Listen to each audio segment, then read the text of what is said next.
Kemudian Yosia merayakan Paskah bagi Tuhan di Yerusalem. Domba Paskah disembelih pada tanggal 14 bulan yang pertama. Ia menetapkan tugas para imam dan mendorong mereka menunaikan tugas jabatannya dalam rumah Tuhan. Berkatalah ia kepada orang-orang Lewi yang adalah pengajar seluruh Israel dan orang-orang kudus Tuhan. Tempatkanlah tabut kudus itu di dalam rumah yang telah didirikan Salomo bin Daud, Raja Israel. Tidak usah lagi kamu mengusungnya. Sekarang, layanilah Tuhan Allahmu dan Israel umatnya. Bersiaplah menurut puak-puakmu dan menurut rombonganmu, sebagaimana yang dituliskan Daud, Raja Israel, dan Salomo anaknya.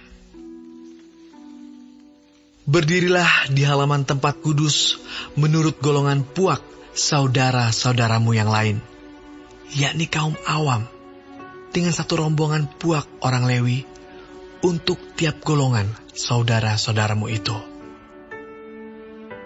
Sembelilah domba Paskah, kuduskanlah dirimu, dan adakanlah persiapan bagi saudara-saudaramu, supaya dilakukan apa yang difirmankan Tuhan dengan perantaraan Musa. Yosia menyumbangkan kepada kaum awam sejumlah 30.000 ekor kambing domba, yakni domba-domba dan kambing-kambing jantan yang muda, semuanya sebagai korban Paskah bagi semua orang yang hadir. Selain itu disumbangkannya 3.000 ekor lembu, semuanya itu dari harta milik raja. Juga para panglimanya memberi sumbangan sukarela kepada rakyat, para imam, dan orang-orang Lewi. Kemudian Hilkia, Zakaria, dan Yehiel, para pemuka rumah Allah, memberi kepada para imam 2.600 ekor kambing domba sebagai korban Paskah, dan selain itu 300 ekor lembu. Lalu Konanya dan kedua saudaranya, Semaya dan Netaneel, serta Hasabia, Yeiel, dan Yozabat, para pemimpin orang-orang Lewi, menyumbangkan kepada orang-orang Lewi 5.000 ekor kambing domba sebagai korban Paskah, dan selain itu 500 ekor lembu. Setelah upacara ibadah disiapkan, berdirilah para imam pada tempatnya, dan orang-orang Lewi menurut rombongannya, sesuai dengan perintah raja. Maka disembelihlah domba Paskah, dan para imam menyiramkan darah yang mereka terima dari orang-orang Lewi, sedang orang-orang Lewi menguliti domba itu. Tetapi mereka memisahkan korban bakaran untuk diserahkan kepada kaum awam menurut golongan puak mereka, supaya dipersembahkan kepada Tuhan sebagaimana tertulis dalam kitab Musa. Demikian pula dilakukan mereka dengan lembu-lembu. Kemudian mereka memasak domba Paskah di atas api, sesuai dengan peraturan. Sedang persembahan-persembahan kudus, mereka masak dalam kuali, belanga, dan pinggan, lalu membawanya cepat-cepat kepada segenap kaum awam. Kemudian mereka menyediakannya bagi dirinya dan bagi para imam, karena para imam, yakni anak-anak Harun, sampai malam hari sibuk mempersembahkan korban bakaran dan segala lemak. Oleh sebab itu, orang-orang Lewi menyediakannya bagi dirinya dan bagi para imam, yakni anak-anak Harun. Para penyanyi, yakni Bani Asaf, ada pada tempat mereka, sesuai dengan perintah Daud, Asaf, Heman dan Yedutun, pelihat raja itu. Juga para penunggu pintu gerbang ada pada tiap-tiap pintu gerbang. Mereka tidak usah meninggalkan tugas mereka, karena saudara-saudara mereka, orang-orang Lewi, menyediakannya untuk mereka.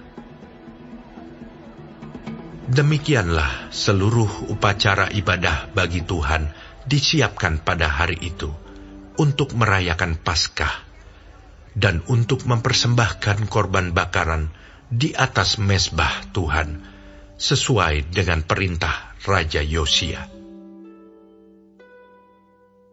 Pada waktu itu, orang Israel yang hadir di situ merayakan Paskah dan Hari Raya Roti Tidak Beragi selama 7 hari. Paskah semacam itu tidak pernah lagi dirayakan di Israel sejak Nabi Samuel. Seorang pun di antara raja-raja orang Israel tidak pernah merayakan Paskah seperti yang dirayakan Yosia dengan para imam dan orang-orang Lewi, dengan seluruh orang Yehuda dan Israel yang dapat hadir, dan dengan penduduk Yerusalem. Paskah itu dirayakan pada tahun ke-18 pemerintahan Yosia. Kemudian daripada semua ini, setelah Yosia memperbaiki rumah Tuhan, majulah Neko, Raja Mesir, hendak berperang di Karkemis di tepi sungai Efrat. Yosia keluar menghadapinya. Ia mengirim utusan kepada Yosia dengan pesan, "Apakah urusanmu dengan aku, Raja Yehuda? Saat ini aku tidak datang melawan engkau, tetapi melawan keluarga raja yang sedang kuperangi. Allah memerintahkan aku supaya segera bertindak. Hentikanlah niatmu menentang Allah yang menyertai aku, supaya engkau jangan dimusnahkannya." Tetapi Yosia tidak berpaling daripadanya, melainkan menyamar untuk berperang melawan dia. Ia tidak mengindahkan kata-kata Neko, yang merupakan pesan Allah, lalu berperang di lembah Megido. Maka pemanah-pemanah menembaki Raja Yosia, dan Raja berseru kepada orang-orangnya, "Bawa aku dari sini, karena aku luka parah." Orang-orangnya mengangkatnya dari keretanya, lalu mengangkutnya dengan kereta cadangannya, lalu membawanya ke Yerusalem. Kemudian matilah ia, lalu dikuburkan di pekuburan nenek moyangnya. Seluruh Yehuda dan Yerusalem berkabung karena Yosia. Yeremia membuat suatu syair ratapan mengenai Yosia. Dan sampai sekarang ini, semua penyanyi laki-laki dan penyanyi perempuan menyanyikan syair-syair ratapan mengenai Yosia. Dan mereka jadikan itu suatu kebiasaan di Israel. Semuanya itu tertulis dalam syair-syair ratapan. Selebihnya dari riwayat Yosia dan perbuatan-perbuatannya yang saleh, yang sesuai dengan yang ada tertulis dalam Taurat Tuhan, yakni riwayatnya dari awal sampai akhir. Sesungguhnya semuanya itu tertulis dalam kitab Raja-Raja Israel dan Yehuda.